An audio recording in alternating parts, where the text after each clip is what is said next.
finally hear from our first guest. Let's try again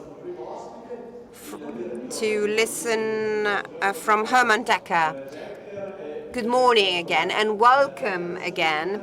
So, the European scenarios. We have seen what are the numbers regarding Italy, encouraging numbers, encouraging scenarios. Let's hear what you're going to tell us about Europe. What are your scenarios in Europe? Buongiorno. Let's first check if you can hear me. Perfettamente, yes. All right, excellent. Well, I hear an echo, so that is difficult for me to speak, but I'll see what I can do. First of all, I've heard a lot of speakers already with interesting visions on where it's going. So let me try to see if I can share with you the European perspective on this all. I'm wondering if you can see the slides on the screen, because I see 2 times myself. Which is bad enough in the morning. Once is more than enough, I would say. Can somebody confirm that my slides are on the screen?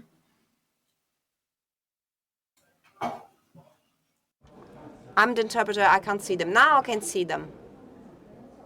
Now I can see them. There we are. Yes. I see my slides on the screen. So I think continue. If there is anything, then I'm pleased to hear, of course. Let me share with you the future role of biogas in Europe. And first of all, because we of course hear the question, is green possible? So let me address that question by just first looking at what we have done in the past. Next slide, please. Europe is actually putting forward, or has put a lot of emphasis on biogas in the previous years, although in our opinion still not enough.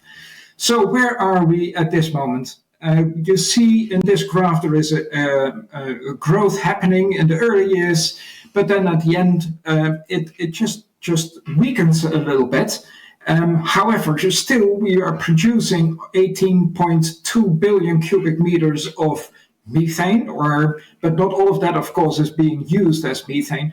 If you translate it to energy content produced by biogas, it is 193 terawatt hours. Just for those who are interested to know, that is exact the amount the country Belgium is consuming of natural gas. So actually we can already greenify a whole country within the European Union with a negative CO2 footprint. Next slide, please. So let's have a look at the split down between biogas and then related to CHP and heat, and biogas towards biomethane. And here you see an interesting development, that especially the biogas to CHP, this growth is almost grinding to a halt, although of course in 2019 we did see quite a few new plants still coming up, a 4% growth on that. But we do see that within Europe there is less space for CHP and heat from biogas. There is more space for biomethane.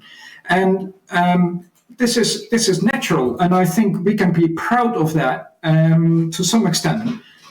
Reason to be proud is that we were actually, as a biogas sector, the first sector who could supply on a stable manner electricity the whole year round. But then, of course, solar and wind became more mature, which is a good thing, I think, as well. And then the price of say the renewable electricity was lower than that of biogas. Does that end? Do we need to end our CHP and heat production? No, I don't think so. I still think we have a big role to play.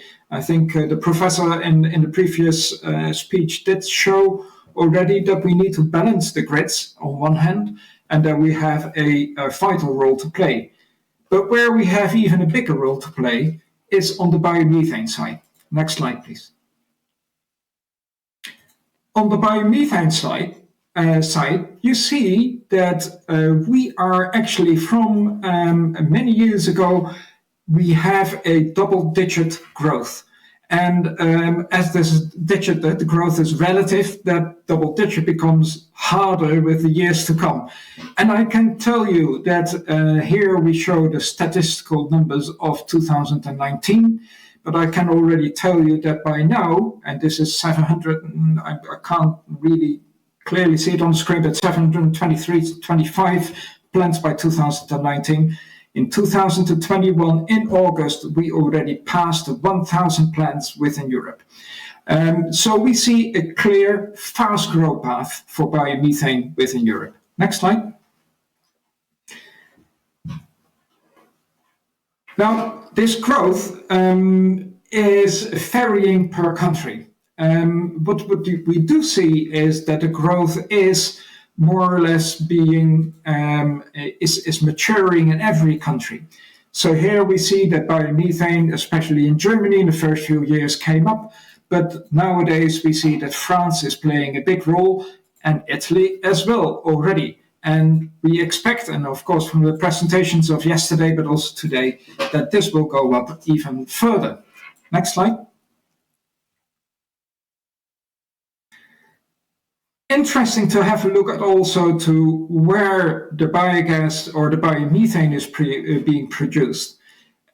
What we have done is we made an analysis on the size of plants, and there we need to look on what the reason for this is. So if you look, for example, to France, which are putting a lot of biogas or biomethane plants in, there you see that those plants are a little bit smaller than the usual plants which are being built, for example, in the Netherlands, Denmark, or Scandinavia. Reason for that is that France is really supporting at the same way also the smaller farmers, giving them a second stream of renewable income.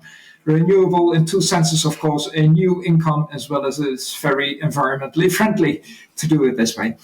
But on the far right of this, you see also quite a few numbers of very large plants. Those have a place as well. Actually, this morning I was giving a presentation as well in a bus with a local council, going to one of the largest plants within Holland, producing 4,500 cube of biogas per hour. And more of those plants are going to be built in the coming years. This shows that the impact of biomethane can not only be seen in the number of biogas plants, but also needs to be seen in the amount of biomethane we are producing. Next slide. Also good to notice is that the feedstock which is being used is changing. And I think here we can say that the chip is really putting to heart what is needed for an environmental and sustainable growth of our sector. The biogas done right principle is actually showing here in this graph. Energy crops are being less used and more sequential cropping is being used. Now, just for you to know, is that we have also analyzed the role of, for example, wastewaters. Industrial wastewaters within Europe is already being or having the potential of 18 billion cubic meters within Europe. So there's a way to go also on other systems or other feedstocks, not only agricultural residues, but also waste. Next slides.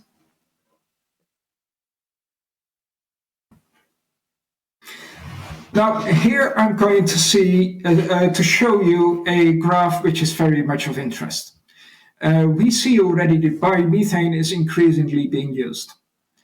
But we also see that there is an increased attention for bio-LNG, especially the heavy-duty transport as well as the maritime sector are in high need. And this graph, and I'm just showing this as in an abstract form, which will come out in November in our statistical report in more detail, shows the enormous fast growth which will happen for the bioenergy production in the coming years. there you see that the maritime sector actually will use a large part of that together with the heavy-duty transport. And with that, like the chip, we are in discussions with companies like CMA CGM, one of the largest shipping companies in the world, as well as Iveco, Scania, Volvo, and other truck builders. Next slide. So basically what we are doing here is having to make sure that we keep focus for our total sector within Europe. Yesterday, I understood that the NRRP, the National Resilience and Recovery Plans, have been discussed within the conference, and this is important because the European Union is actually making the go or the no-go for those plans. Luckily enough for Italy, this has been approved. But there are a few key policies which will be influencing our sector, also within Europe. And that is naturally the European Green Deal, but also the Common Agricultural Policy, the Circular Economy items, transport policies, and not forget the Renewable Energy Directive. Actually, the Renewable Energy Directive, the RED II, is being implemented right now in many countries, but we are speaking already about the RED III and what those changes are going to mean for our sector. Next slide.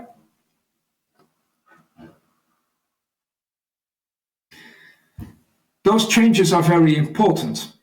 Important because we are having a great potential within Europe. As said, we are producing 193 terawatt hours at this moment, which is around about 18.2 billion cubic meters of methane worth.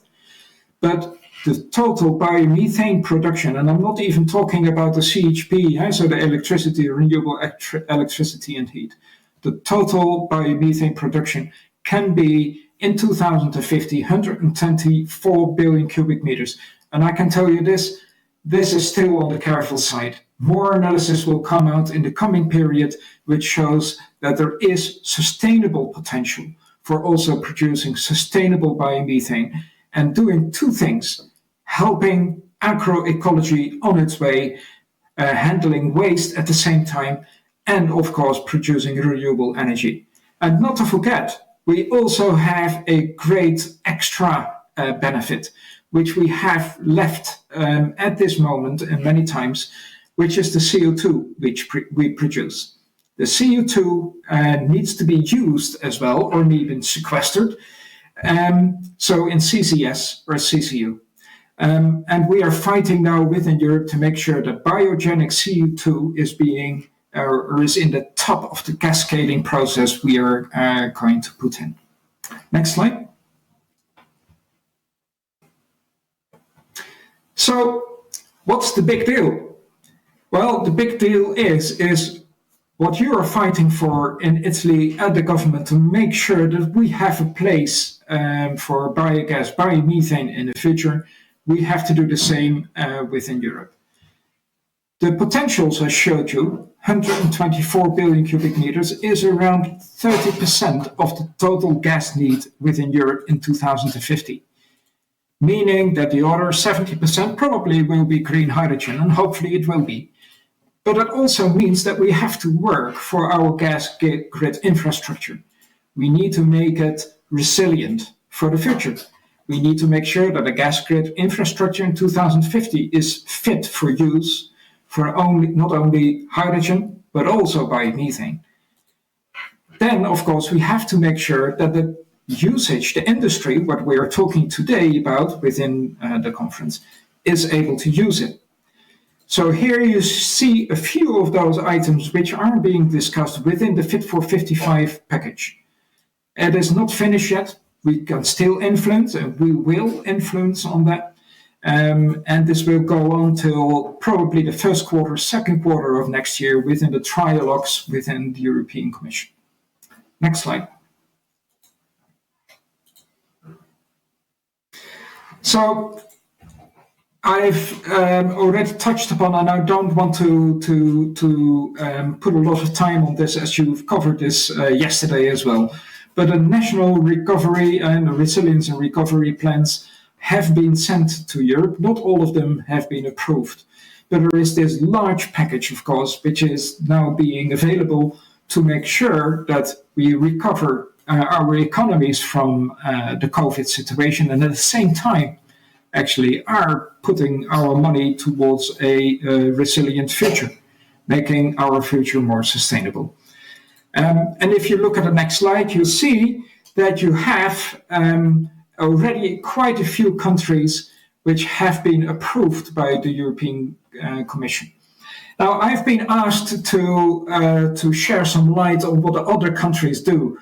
Now, we do not have a full overview yet, so I can't give you that. I do have to say that Italy has recognized the important role of biogas within the total energy transition which have to be made. So the plan of Italy is very ambitious and very good. And now we have to make sure that also in Italy, we put it to practice in the coming period. But also in Scandinavia, the countries are gearing up to make use of more biogas. And they are aware of making sure that biogas is not only the renewable energy role, but has also an important role within society. And that is where we are. We are in the midst of society. It makes our story maybe sometimes a little bit difficult because we can't speak about billions of investments of a great wind park in sea, or billions of investments in solar, or billions of investments of a great hydrogen installation. But our strength is actually there where we are. We are in the midst of society, taking all the waste, the agricultural waste, and turn that to something good. We provide jobs at the same time. Next slide. So this is what you know. The highlight of Italy's plans are there, so I won't talk a lot about it, but I would like to encourage you to go further with this and share your light on how biogas fits in within the total renewable energy system, fits in with the Green Deal, and how it helps further our country and Europe to the next phase we need to move into. And I think that's it for me. The next slide is, I believe, if I'm not wrong, the thank you for your time. And I do hope that, oh yes, oh, there you go. So that was the thank you. I forgot one. I hope that you can also come to our European Biogas Conference, which is in Brussels, 26th to 27th of October. As you know, it's not only important to work within your Italy, but it's also important to work in Europe to make sure that those paths are synchronized. But thank you for listening to me. Apologize for any inconvenience with the sound, but I believe and I hope it was well heard now. Grazie davvero, Herman Dekker. Thank you very much, Herman Dekker, the Director of EBA. The sound was perfect, as well as your presentation.